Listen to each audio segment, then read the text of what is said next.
नमस्कार, मी रेणुका. बुलेटिनमध्ये तुमचं स्वागत. आणि बुलेटिनच्या सुरुवातीची बातमी कारण आज राज्य मंत्रिमंडळाची बैठक होतीये आणि पूरग्रस्तांसाठी यात पॅकेज जाहीर होईल अशी शक्यता वर्तवली जाते. सह्याद्री अतिथीगृहामध्ये दुपारी 3:30 वाजता या बैठकीचं आयोजन करण्यात आलेलं आहे. मुख्यमंत्री आणि उपमुख्यमंत्र्यांनी या सगळ्या परिस्थितीचा आढावा घेतला. त्यात मुख्यमंत्री उद्या कोल्हापूरलाही जाणार आहेत, पण दरम्यान कोकणातल्या परिस्थितीचा देखील त्यांनी आढावा घेतलाय.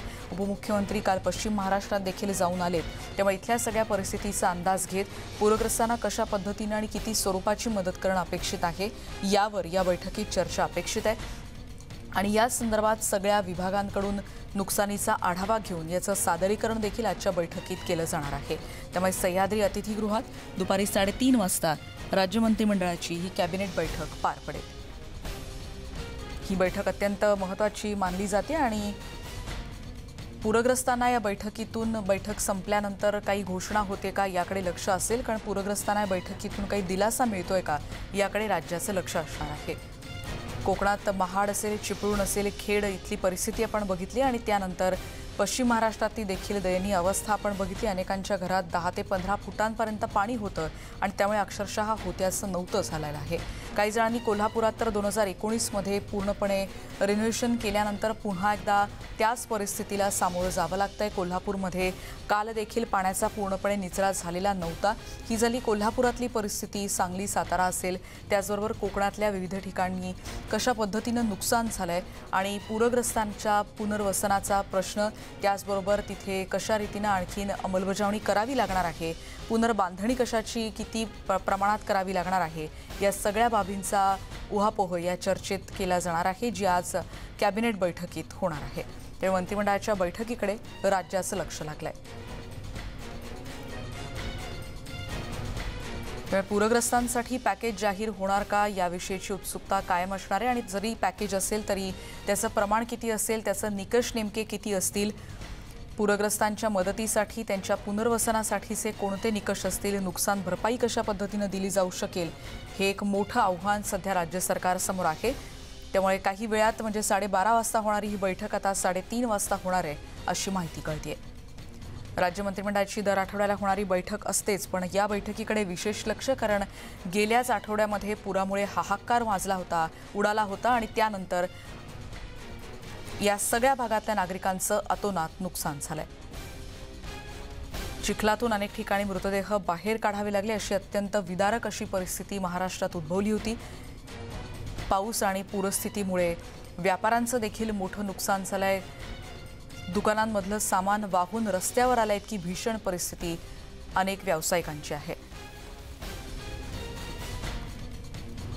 मंत्रिमंडळाची आज एक महत्त्वाची बैठक होती आणि त्यात या सगळ्या मुद्द्यांचा विचार होऊ शकेल. मुख्यमंत्री आणि उपमुख्यमंत्र्यांनी गेल्या 2 ते 3 दिवसांमध्ये या सगळ्या परिस्थितीचा आढावा घेतला. त्यामुळे पॅकेज नेमकं कशा स्वरूपाचं असेल आपल्याला माहिती. राज्यपाल भगतसिंग कोश्यारी देखील नुकतेच जाऊन आलेत आणि नुकसानग्रस्त भागाची पाहणी त्यांनी केली आहे. विरोधी पक्षनेते देवेंद्र फडणवीसांसोबत प्रवीण दरेकर देखील आता पश्चिम महाराष्ट्रात आहेत. त्याआधी नारायण राणेंसोबत देखील त्यांनी तळीये गावाची पाहणी केली होती आणि महाडमधली परिस्थितीचा अंदाज देखील त्यांनी घेतला होता. आणि केंद्राकडून कशा रीतीनं मदत दिली जाऊ शकते यासाठी पंतप्रधानांनी नारायण राणेंना म्हटलं होतं की, आणि त्यांनी त्या सगळ्या भागाची पाहणी केली होती आणि या संदर्भात एक रिपोर्ट सादर करून केंद्र सरकारकडून देखील कशा पद्धतीनं मदत मिळू शकेल यासाठी देखील प्रयत्न होत आहेत. पण दरम्यान राज्य सरकारकडून तातडीची मदत जरी जाहीर करण्यात आलेली असली तरी ठोस मदत शासनाकडून काय मिळणार या सगळ्या प्रश्नांची उत्तरं आज मिळू शकतील.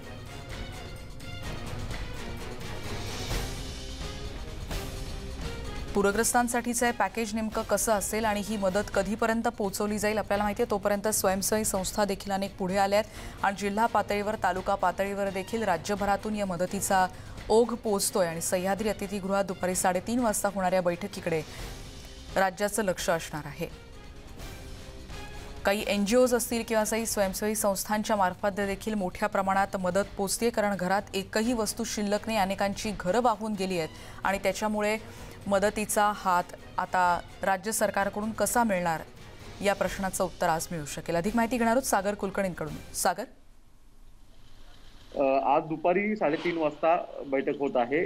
कॅबिनेट बैठक आहे. या बैठकीमध्ये प्रामुख्याने राज्यातले 8 जिल्ह्यांमध्ये पूर परिस्थिती आणि तिथे झालेलं मोठ्या प्रमाणात नुकसान, जीवितहानी, शेतीचं नुकसान, अनेक ठिकाणी जनावरं वाहून गेलेली आहेत, अनेकांचे संसार रस्त्यावर आलेले आहेत. अशा परिस्थितीमध्ये राज्य सरकारच्या बैठकीमध्ये आज प्रामुख्याने चर्चा होईल. ती कशा स्वरूपात आपत्कालीन विभागाच्या वतीने करण्यात आलेल्या प्राथमिक अंदाजानुसार जी मदत असेल ती जाहीर केली जाईल. साधारणतः राज्यात जी आकडेवारी आता मिळते त्यानुसार 5 ते 6 हजार कोटीपर्यंतची मदत ही अपेक्षित आहे.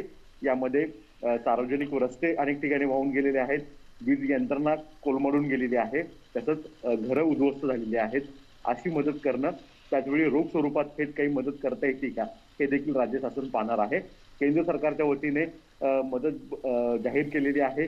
राज्य सरकार आता नेमकी मदत किती जाहीर करतं हे आजच्या कॅबिनेटमध्ये स्पष्ट होईल. दुसरीकडे कॅबिनेटच्या बैठकीमध्ये कोविडच्या संदर्भामध्ये सुद्धा आढावा घेतला जातोय. राज्यात आकडेवारी कमी होतीये, वेगवेगळ्या लेअरमध्ये प्रत्येक ठिकाणच्या जिल्ह्याची नियमावली आहे. आता मुंबई आणि महाराष्ट्राच्या इतर भागांमध्ये नवीन काही दिलासा लॉकडाऊनच्या बाबत देखील दिला जातोय का, शिथिलता काही आणली जाते का, याची देखील चर्चा आजच्या बैठकीत होईल असं सांगितलं गेलेलं आहे. प्रामुख्याने आज सर्वाधिक लक्ष आहे ते पूरग्रस्तांच्या मदतीसाठी राज्य सरकार किती स्वतःचा खिसा मोकळा करत आहे. भलेही महाराष्ट्रावर वेगवेगळी संकट जरी असली तरी लोकांच्या आत्ता ज्या भावना आहेत, ज्या लोकांचं मोठ्या प्रमाणात नुकसान झालेलं आहे त्यांना भरघोस मदत मिळावी अशी अपेक्षा आहे. आता राज्य सरकार आणि मुख्यमंत्री उद्धव ठाकरे याबाबत काही कणकोर ठोस भूमिका घेत आहेत का याकडेही लक्ष आहे. सागर, आणखीन एक महत्त्वाचं म्हणजे आपल्याला माहिती आहे की मुख्यमंत्री आणि उपमुख्यमंत्र्यांनी देखील पूरग्रस्त भागाचा दौरा केलाय आणि वेगवेगळ्या विभागांकडून देखील याची एक जिल्हानिहाय माहिती आता दिली जाणार आहे. याबद्दलच्या सादरीकरणासंदर्भातली काही माहिती कळली आहे का, की जेणेकरून कोणकोणत्या निकषांचा यामध्ये विचार केला जाऊ शकेल? राज्य सरकारच्या आपत्कालीन विभागाची एक गाईडलाईन असते, त्या निकषा अंतर्गतच राज्य सरकार मदत जाहीर करतं. अर्थात ही नियमावली जुन्या काळातली आहे असं सांगितलं जातं, त्यामुळे या नियमावलीच्या चौकटीच्या पलीकडे जाऊन राज्य सरकारने मदत करावी अशी अपेक्षा पूरग्रस्तांची आहे. अर्थात राजकीय नेत्यांच्या इच्छाशक्तीवर या सर्व गोष्टी अवलंबून आहेत. आज राज्यातले मंत्रिमंडळातले नेते भलेही राजकीय दौरे केलेले आहेत, वेगवेगळ्या ठिकाणी आश्वासनं दिलेली आहेत, विरोधकांकडनं देखील वेगवेगळ्या मागण्यांची भूमिका मांडली जात आहे. अशा परिस्थितीमध्ये राज्यकर्ते म्हणून राज्याचे मुख्यमंत्री उद्धव ठाकरे, उपमुख्यमंत्री अजित पवार, मदत व पुनर्वसन मंत्री विजय वडेट्टीवार यांनी काल दीर्घकालीन चर्चा केलेली आहे. प्राथमिक साधारणतः किती नुकसान झालेलं आहे याचा आढावा देखील दिलेला आहे. प्रत्येक जिल्ह्यामध्ये विशेषतः कोकण परिसरामधलं रायगड असेल, रत्नागिरी असेल, सिंधुदुर्ग आहे, कोल्हापूर, सांगली, सातारा आणि विदर्भामध्ये अमरावती, अकोला या ठिकाणी देखील नुकसान किती झालं आहे याचा प्रत्येक जिल्ह्याने आढावा केला जाणार आहे. जिल्हाधिकाऱ्यांकडनं स्थानिक पातळीवर तहसीलदार, प्रांत यांच्याकडनं माहिती घेण्यात आलेली आहे. त्याची देखील प्राथमिक माहिती दिली जाणार आहे. पंचनामे करणे आणि ऍक्च्युअल आकडेवारी आणणं याला आणि तोपर्यंत मदत पोहोचवणं या सगळ्या प्रक्रियेतून हे एक मोठं आव्हान सरकारसमोर असणार आहे. धन्यवाद सागर या सगळ्या सविस्तर माहितीबद्दल. त्यामुळे आजच्या दुपारी होणाऱ्या कॅबिनेट बैठकीकडे लक्ष असणार आहे. पूरग्रस्त भागासाठी काही पॅकेज जाहीर होत आहे का याबद्दलचा प्रश्नाचं उत्तर आज दुपारपर्यंत मिळू शकेल. ही झाली मुंबईतली एक महत्त्वाची बातमी. आता जाऊयात सांगलीमध्ये, कारण महापुराचा तिसरा फटका जिल्ह्याला बसलाय. त्याचा अधिक फटका यावेळी शेतीला बसलाय. हजारो एकर शेती पाण्याखाली गेली आहे. इतर काही ठिकाणी शेतीच वाहून गेली आहे. त्यामुळे शेतकऱ्यांना जगावं कसं असा प्रश्न पडलाय. अमित पाचोरे या शेतकऱ्याची सगळी शेती पाण्याखाली गेली आहे आणि लाखोंचं नुकसान झालंय. 2005 आणि 2019 मध्ये ऊसाची शेती पूर्णतः बाद झाली आहे. त्यामुळे त्यांना नुकसान सहन करावं लागतंय. यंदा देखील शेतीला अशाच पूरस्थितीचा फटका बसलाय. 4 एकर शेतात सोयाबीन पीक त्यांनी लावलं आणि त्या पिकाला देखील याचा फटका बसलाय. गेले 4 दिवस सोयाबीन पिकात पाणीच पाणी आणि त्यामुळे हे पीकही वाया जात आहे. हेक्टरी 60 हजारांचा खर्च त्यांना आलाय आणि त्यातून त्यांना 2.5 लाखांचं उत्पन्न मिळणार होतं, पण या पुरामुळे मोठ्या प्रमाणावर त्यांचं नुकसान झालं.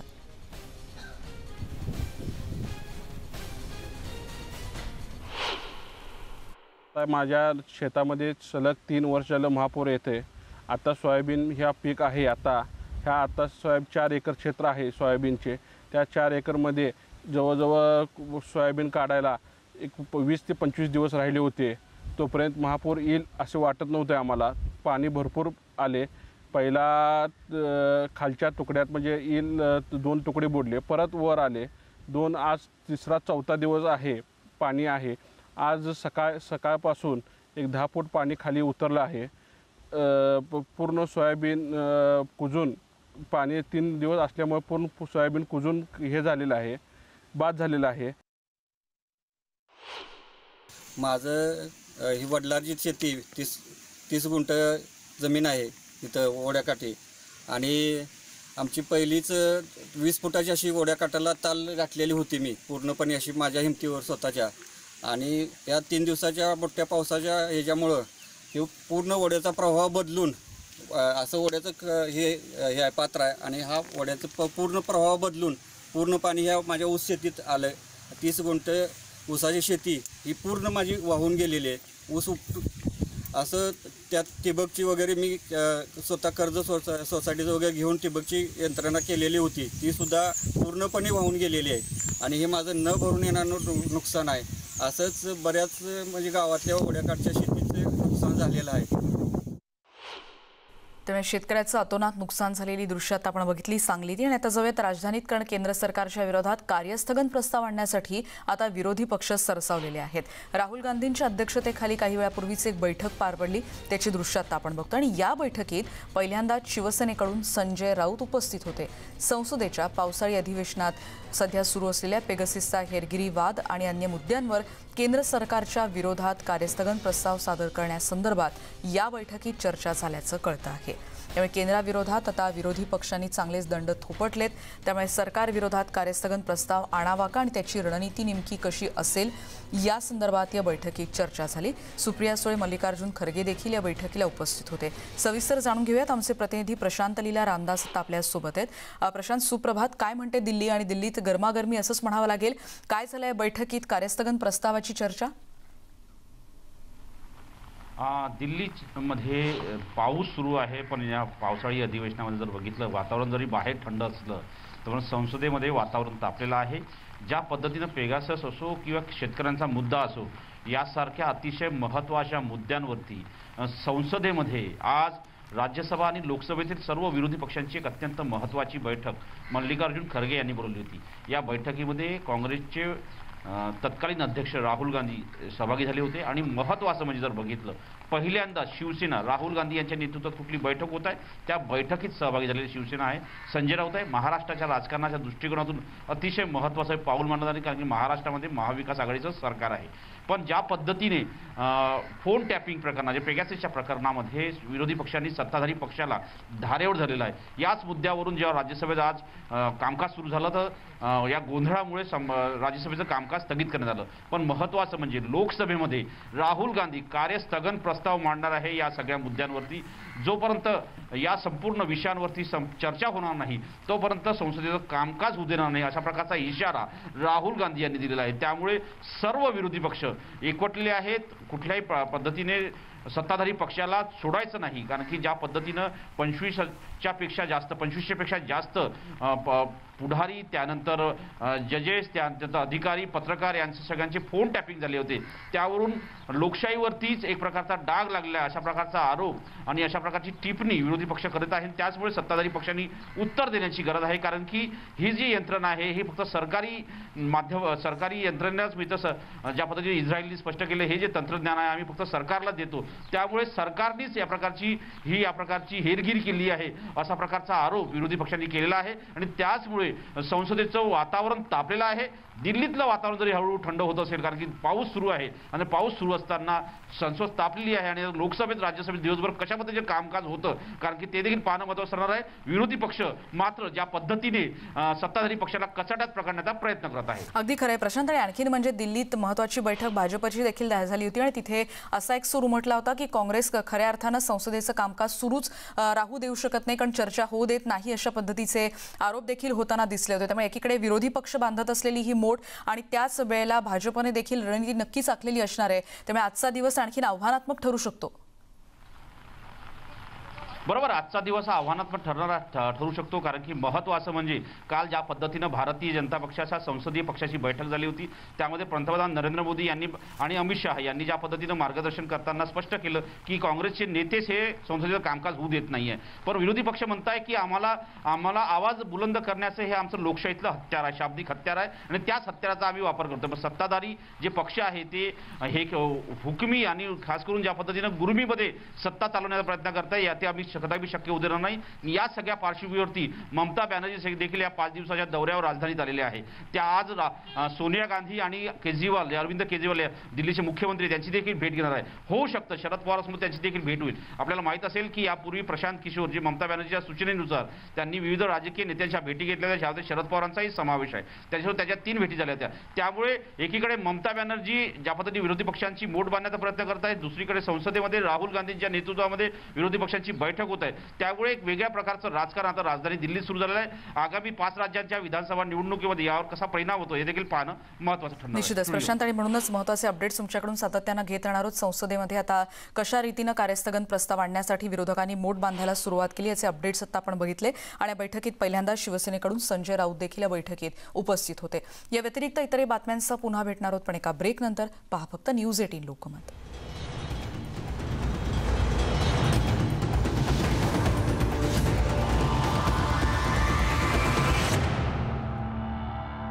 आणि ब्रेकनंतर तुम्हा सगळ्यांसाठीच एक महत्त्वाची बातमी आहे, ती म्हणजे फायझर आणि ॲस्ट्राझेनेका लसींचे 2 डोस घेतल्यानंतर अँटीबॉडीची पातळी 6 आठवड्यांनंतर कमी होणं सुरू होत आहे, असं लॅन्सेट जर्नल या नामांकित सायन्स जर्नलमध्ये प्रसिद्ध करण्यात आलेल्या अहवालात नमूद करण्यात आलंय. 10 आठवड्यानंतर ही पातळी 50% कमी होऊ शकते, असंही यात नमूद करण्यात आलंय. आणि अँटीबॉडीची पातळी आधारानं कमी होत राहिली तर लसींचं संरक्षणात्मक परिणाम कमी होऊ शकतात, असं देखील या अभ्यासातून समोर आलंय. त्यामुळे लसीकरण परिणामकारक कसं ठरेल असा सवालही यामुळे उपस्थित होतोय. आणि या संदर्भात आपण अधिक बोलणार आहोत. टास्क फोर्सचे सदस्य आणि ज्येष्ठ आरोग्यतज्ञ डॉक्टर तात्याराव लहाने आता आपल्या सोबत आहेत. सर, स्टुडिओमधून तुमचं खूप खूप स्वागत आणि नमस्कार या चर्चेत सहभागी झाल्याबद्दल. सगळ्यात पहिला प्रश्न हाच डॉक्टर, की एकीकडे असं म्हटलं जातं लॅन्सेटमध्ये आलेल्या अहवालानंतर की खरंच अँटीबॉडीची पातळी 6 आठवड्यांनंतर कमी होऊ शकते का? तसं असेल तर त्याचं विश्लेषण आपण कसं कराल आणि त्यामुळे निर्माण होणारे अनेक प्रश्न आहेत. आणि लॅन्सेटमध्ये जे आर्टिकल पब्लिश झालं आहे त्या आर्टिकलमध्ये आपण पाहिलं की त्यांनी 600 लोकांवर स्टडी केलं आहे आणि त्या 600च्या स्टडी केल्यानंतर त्यामध्ये त्यांना 10 आठवड्यानंतर न्यूट्रलायझिंग अँटीबॉडीज कमी होताना दिसत आहेत. आणि त्यामुळे मला असं वाटतं की हे जे कमी होताना त्यांना दिसत आहेत तर त्यामुळे त्यांची जी इथून जाईल ना रे त्यांची जी चर्चा आहे आपण जे करतोय आज, सगळ्यांना जे डाऊट निर्माण झाले आहेत तर हे डाऊट असे आहेत की मग आपल्याला पुन्हा घ्यावं लागेल का ते? तर असं आहे की त्याला जर कमी होतात तर किती प्रमाणामध्ये आपल्यामध्ये अँटीबॉडी असल्या तर आपलं प्रोटेक्शन मिळतं. आणि आपण प्रत्येक आजाराचा विचार केला तर काही आजारामध्ये 1:40, काही 1:20 यालाही प्रोटेक्शन मिळतं. आणि म्हणून 50% कमी झाल्या तर याला प्रोटेक्शन मिळेल का नाही? आणि यामध्ये फक्त 600 रुग्णांची त्यांनी जे हे केले आहे अँटीबॉडी तपासल्या, तेही IgG आणि IgM तपासल्या. आपण जर अँटीबॉडीचा विचार केला तर आपल्याकडे T सेल्स जे अँटीव्हायरल सेल्स असतात आणि B सेल्स जे मेमरी सेल्स असतात हे व्हॅक्सिन नंतर निर्माण होतात. आणि मग हे B सेल जे न्यूट्रलायझिंग अँटीबॉडी म्हणतो आपण, याची लाईफ किती आहे त्यावर याच्या पुढे हे किती दिवस व्हॅक्सिन काम करेल हे लक्षात येतं.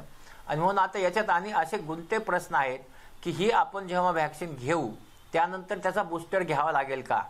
तर आपण जेव्हा इन्फ्लुएन्झा बघतो, इन्फ्लुएन्झाला दरवर्षी आपला बूस्टर घ्यावा लागतो. तसंच जर याच्या अँटीबॉडी आणखी कमी होत असतील, प्रोटेक्शन राहत नसेल तर आपला याचं बूस्टर घ्यावा लागेल. पण आज याचा आणखी पूर्ण अभ्यास झालेला नाही आहे. अभ्यास झाल्यानंतर लक्षात येईल की याचा बूस्टर कधी घ्यायचा, 9 महिन्यांनी घ्यायचा, 1 वर्षाने घ्यायचा, आणि कधी याच्या अँटीबॉडी ह्या एवढ्या लेवलला जातील की ज्यामुळे हा आजार प्रोटेक्शन आपला मिळणार नाही, त्याचं इम्युनिटी आपला मिळणार नाही.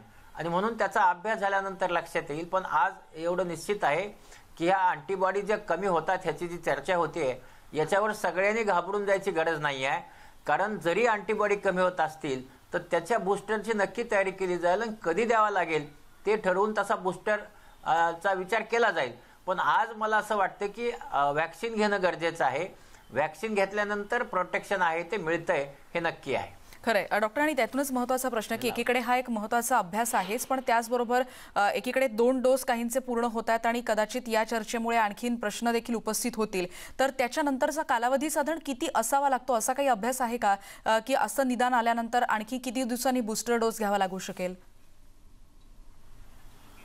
हां, तर याचं जे तुमचं म्हणणं आहे की मध्ये जेव्हा आपण पाहतो की याचा बूस्टर डोस कधी घ्यावा, याच्यासाठी किती प्रमाणामध्ये न्यूट्रलायझिंग अँटीबॉडी आपल्या शरीरात असल्यानंतर या वॅक्सिनचं आपला इम्युनिटी मिळेल हा अभ्यास होणं गरजेचं आहे. आज आपण म्हणतो 10 आठवड्यांनी याच्या 50% कमी होत आहेत, पण 50% ज्या राहिलेल्या अँटीबॉडीज आहेत ह्या कधी कमी होणार आहेत याचा अभ्यास करणं गरजेचं आहे. तर जर ह्या 50% अँटीबॉडी आपल्या शरीरामध्ये पुढचे 10 आठवडे राहत असतील तर पूर्ण आपला असं म्हणूया की 5 महिन्यापर्यंत आहेत, मग त्या कमी होणार आहेत का? तर मला असं वाटतं की त्या पुढच्या अँटीबॉडी ज्या कमी होणार आहेत आपल्या शरीरातल्या त्याचा अभ्यास केल्यानंतर हे लक्षात येईल की त्याचा बूस्टर घ्यायचा किंवा नाही आहे. पण आजच्या स्थितीत एवढं निश्चित आहे की आपल्याला वॅक्सिन घेणं गरजेचं आहे आणि त्याच्या ज्या अँटीबॉडी आपला हे करतात आपण पाहतो आहे की याच्यामुळे आपलं होणारं संसर्ग नक्की थांबत नाही, पण आपल्याला जो आजार होतो हा आजार अतिशय सौम्य स्वरूपाचा असतो आणि त्यामुळे आपण वॅक्सिन घेतलं पाहिजे. त्यामुळे अशा ज्या काही थोडेफार रिसर्च येत आहेत याचा पुढचा रिसर्च होऊन मग असं 10 आठवड्याचा जसा आता रिसर्च झाला आहे तसा पुढचा रिसर्च होऊन मग हे 6 महिन्यात कमी होतात, 8 महिन्यात कमी होतात, 9 महिन्यात कमी होतात याचा रिसर्च होईल आणि त्यानंतर मग बूस्टर घ्यावा लागेल जर त्या कमी होत असतील तर. डॉक्टर, आणि आणखीन एक असं की एकीकडे हे अहवाल येतात आणि आधीच इतकं संकट म्हणजे एकीकडे महाराष्ट्रातली पूरस्थिती असेल तिथे देखील आरोग्य स्थिती निर्माण होते आणि कोरोनाचं संकट अजूनही कायम आहे जरी प्रमाण कमी असलं, आणि त्याच्यात असे जेव्हा अहवाल येतात तेव्हा साहजिक काही गैरसमज देखील निर्माण होऊ शकतात. तर ते रोखण्यासाठी कशा रीतीनं तुम्ही आवाहन करू शकता की आवाहन करणं गरजेचं वाटतं तुम्हाला, त्याविषयी देखील सांगाल जेणेकरून असे अहवालानंतर जे प्रश्न उपस्थित होतात त्याचं निराकरण होऊ शकेल? फार बरोबर आहे तुम्ही सांगितलं ते की असे अहवाल आता आपण सर्वजण शिकल्यामुळे आपण सगळेजण त्या गुगलवर पाहून असे सगळे अहवाल येत असतात आणि अहवाल आल्यानंतर आपण सगळेजण त्याच्यामध्ये निश्चितच चिंता आपल्याला येते किंवा आता हे कमी होते तर आपण पुढे काय करायचं. तर मला सर्वांना सांगायचं की आपण विज्ञानाप्रमाणे जाऊया. आज आपण 10 आठवड्याचा अभ्यास पाहिला लँडसेटमध्ये 600 केसेसचा. आपण असा विचार केला तर आज आपल्याकडे कोट्यावधी लोकांनी इम्युनायझेशन घेतलं आहे आणि म्हणून ही जी संख्या आहे ही खूप कमी आहे. एकतर ही संख्या वाढली पाहिजे. दुसरी गोष्ट अशी आहे की 10 आठवड्याच्या अभ्यासानंतर 50%च त्याच्या जे अँटीबॉडी कमी झाल्याचं त्यांचं म्हणणं आहे. याच्यामध्ये त्यांनी न्यूट्रलायझिंग अँटीबॉडीबद्दल काही सांगितलेलं नाही आहे. दुसरी गोष्ट अशी आहे की राहिलेले 50% जे आहेत ते आपलं प्रोटेक्शन देऊ शकतात. कारण आपण पाहतो आहे की बऱ्याचशा याच्यामध्ये वॅक्सिनमध्ये 1:20 1:17 एवढं जरी असेल तर प्रोटेक्शन मिळतं. म्हणजे ही लेवल उद्या 20% जरी आली आपलं प्रोटेक्शन मिळतं आणि म्हणून 10 आठवड्यांनी 50%वर आपल्याकडे आहे हे प्रोटेक्शन नक्की आहे, संरक्षण आहे आणि म्हणून आपण त्याची काळजी करण्याची गरज नाही. कारण जोपर्यंत आपल्या शरीरामध्ये न्यूट्रलायझिंग अँटीबॉडी मेमरी सेल बी आहे तोपर्यंत आपल्याला ह्या जरी अँटीबॉडी कमी झाल्या IgG आणि IgM तरी आपलं इम्यून प्रोटेक्शन कमी होत नाही. त्यामुळे आपण त्याच्यात घाबरून जायची गरज नाही. जसा आपण हा अभ्यास करतोय तसा पुढचाही अभ्यास चालू आहे आणि आपल्या हे लक्षात येईल की फायझरला किंवा ॲस्ट्राझेनेकाला कधी आपल्याला बूस्टर घ्यावा लागेल हे लक्षात येईल. आणि बूस्टर घ्यावा लागणार असेल कारण याच्यात बरेचसे असे पुरावे आहेत की 1 वर्षाने घ्यावा लागेल, काही म्हणतात 9 महिन्याने घ्यावा लागेल, पण हा सगळा अभ्यासानंतरच ठरेल आणि म्हणून बाकी सर्वांनी याची काळजी करण्याची गरज नाही. त्याचबरोबर असं म्हटलं जातं की डेल्टाचे काही व्हेरियंट आहेत याच्यावर हे काम करत नाही. आपल्याला समजावून सांगतो मी की डेल्टाचे व्हेरियंट येत असताना फक्त जे स्पाइक प्रोटीन असतात बाहेर दिसतात त्याच्यावर त्याचे व्हेरियंट होतात. पण ज्या वॅक्सिनमध्ये जे प्रोटीन आहेत तर कोविड व्हायरसमध्ये जितके प्रोटीन आहेत RNAचे ते सगळे प्रोटीन त्याच्यात टाकलेले असल्यामुळं हे जे काही वॅक्सिन आहे हे वॅक्सिन सध्या झालेल्या सगळ्या व्हेरियंटवर इम्युनिटी देतं आपल्याला आणि त्यामुळे आपल्या मनातल्या सगळ्या शंका काढून टाका की डेल्टा प्लसला नाही, लॅम्बडाला नाही आहे. असं बिलकुल नाही आहे. डेल्टा प्लस आला किंवा लॅम्बडा आला, याच्यामधले प्रोटीन सारखेच आहेत. फक्त ते आपण गोगलगाय असते त्याचे शिंग तसे ते बदललेले असतात, त्याने म्युटेशन झालेलं असतं, त्याच्यामुळे त्याची काळजी करण्याची गरज नाही. Thank you sir. आणि तुम्ही इतक्या आश्वासक शब्दात ही माहिती दिलीत आणि सगळ्या प्रश्नांचं निराकरण केलं त्याबद्दलही खूप खूप आभार. आणि यानंतर आपण एक ब्रेक घेऊन इतरही बातम्यांसह पुन्हा भेटणार आहोत. पहा फक्त न्यूज 18 लोकमत. महाराष्ट्र नवनिर्माण सेनेचे अध्यक्ष राज ठाकरे आजपासून 3 दिवसांच्या पुणे दौऱ्यावर आहेत आणि या काळात मनसेच्या 152 शाखा प्रमुखांशी ते संवाद साधतील. मनसेतील गटाध्यक्ष राजदूत म्हणून त्यांच्यावर जबाबदारी सोपवली जाईल अशी माहिती कळते आणि यापुढे ते मतदारांशी संपर्क ठेवून मनसेची ध्येय धोरणं त्यांना पटवून देण्याचं काम करणार आहेत अशी माहिती कळते. त्यामुळे पुण्याचा राज ठाकरेंचा हा 3 दिवसांचा दौरा आहे, ज्याच्या पहिल्या दिवसाच्या कार्यक्रमांना आता काही वेळापासूनच सुरुवात झाली आहे. पुण्यामध्ये आज राज ठाकरे आलेले आहेत. 3 दिवस ते पुण्यातच असणार. आत्ताच त्यांनी मुलाखतींचा कार्यक्रम सुरू केला आहे. पुणे शहरातील जे सहा मतदारसंघ आहेत त्यातल्या 3 मतदारसंघातील शाखाध्यक्षांच्या मुलाखती आज होत आहेत. त्यातली कसबा, नंतर पर्वती आणि हडपसर या 3 मतदारसंघातील शाखाध्यक्ष आता राजसाहेबांसोबत आहेत. आज राजसाहेब या सर्वांशी 1 to 1 बोलत आहेत आणि उद्या आणखीन मग शिवाजीनगर, नंतर कोथरूड आणि कॅन्टोन्मेंट आणि नंतर परदिवशी खडकवासला आणि तिकडं आणखी तिकडचा एक मतदारसंघ, असे पुण्यातले जे 8 मतदारसंघ आहेत या 8ही मतदारसंघातले साधारण 152 शाखाध्यक्षांशी राज ठाकरे 1 to 1 बोलणार आहेत. इथून पुढे प्रत्येक महिन्याचे 3 दिवस राज ठाकरे हे पुण्यासाठी देणार आहेत. याच्यावरनं मनसेने किती तयारी केली या सगळ्या आगामी मनपा निवडणुकीची हे सहज स्पष्ट होतंय. साधारण महिनाभरापूर्वीच या कार्यालयाचं उद्घाटन झालेलं आहे आणि त्यानंतर हे सगळं राज ठाकरेंचे दौरे सुरू झालेत. आता आपल्यासोबत वसंत मोरे आहेत, नवीन शहराध्यक्ष. मला सांगा तात्या कसा कार्यक्रम असणार राष्ट्रामध्ये? आता कसबा विधानसभेचा शाखाध्यक्ष, उपशाखाध्यक्ष आणि अंगीकृत संघटनांचे पदाधिकारी जे की कसबा विधानसभा मतदारसंघामधील प्रभाग क्रमांक 15 मध्ये इच्छुक आहेत. त्याच्यानंतर प्रभाग क्रमांक 17, 18 आणि 29 असे 4 प्रभाग कसब्याचे आहेत. हे प्रभाग झाले की मग पर्वती आणि त्याच्यानंतर हडपसर, म्हणजे रोज साधारण 14 प्रभाग घेतले जातील. पुणे महानगरपालिकेमध्ये 42 प्रभाग आहेत आणि साहेबांनी जे प्रभागाध्यक्ष पद होतं ते रद्द केलं आहे. त्यामुळं शाखा अध्यक्ष पदावरती पुन्हा एकदा 2007 प्रमाणे भर दिलाय. आता शाखा अध्यक्ष पदाच्या जे इच्छुक आहेत त्यांच्या सगळ्यांच्या आता मुलाखती चालू आहेत. आपल्यासोबत मनसेच्या महिला शहराध्यक्ष रुपालीताई, मला सगळं उत्साह दिसतोय. कशी तयारी आहे तुम्हाला? पूर्ण आमची तयारी झालेली आहे, कारण का मागच्याच आठवड्यामध्ये साहेब येऊन गेले होते आणि त्या साहेबांनी सांगितलं होतं की मी महिन्याच्या शेवटी येऊन प्रत्येक शाखाध्यक्ष, उपविभाग यांना पर्सनली भेटणार आहे. आणि साहेबांची क्रेज तुम्हाला माहिती आहे की इव्हन तुम्हाला सांगते की जे शाखाध्यक्ष नियुक्त आहेत त्याच्या व्यतिरिक्त इच्छुकमध्ये सुद्धा लोक आहेत की आम्हाला साहेबांना भेटायचे, आम्हाला काम करायचे. त्यामुळे पुणे शहरात तर तुम्हाला सांगू का दिवाळी असल्यासारखंच आहे. मध्यंतर थोडा मनसेसाठी एक उतरता काळ होतं, पण आता पुन्हा एकदा उत्साह संचारताना दिसतोय. कसं बघतं आगामी महापौर निवडणूक मनसे काय कुठे असतात? आगामी महानगरपालिकेमध्ये महाराष्ट्र नवनिर्माण सेनेचे चांगले दिवस असतील. म्हणजे पुण्याचा महापौर हा महाराष्ट्र नवनिर्माण सेना ठरवेल अशा पद्धतीचं संपूर्ण एकंदरीत पूर्ण पुणे शहराचं वातावरण आहे. खूप इच्छुक पदाधिकारी, इच्छुकांची संख्या मोठ्या प्रमाणात आहे आणि साहेब आज त्या ठिकाणी मुलाखती करू. व्हिडिओ जर्नलिस्ट गणेश कदमसह चंद्रकांत फुंदे, न्यूज 18 लोकमत, पुणे. आणि पुण्यातल्या महत्त्वाच्या बातमीनंतर एक ब्रेक घेऊन आपण इतरही बातम्यांसह पुन्हा भेटणार आहोत. पहा फक्त न्यूज 18 लोकमत.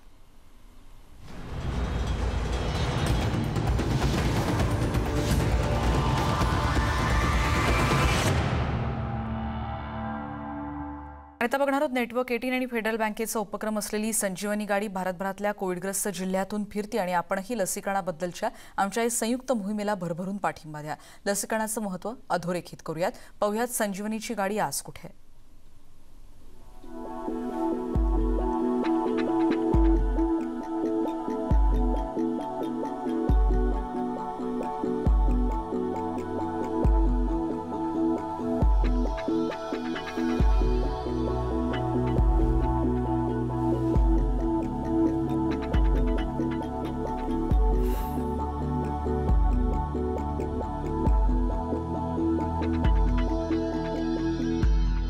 आणि यानंतर या बुलेटिनमध्ये इथेच थांबतोय, पण आमच्या सगळ्या बातम्यांचे व्हिडिओज आणि अपडेट्स तुम्ही आमच्या यूट्यूब चॅनलवर देखील नक्की बघू शकता. त्यामुळे ते देखील सबस्क्राईब करा आणि त्याचबरोबर एक महत्त्वाचं आवाहन, मास्कबद्दलचं नाक आणि तोंड पूर्णपणे कव्हर होईल अशा पद्धतीनं मास्कचा वापर करा. सुरक्षित राहा. बातम्या आमच्या अपडेट्ससाठी पहा न्यूज 18 लोकमत.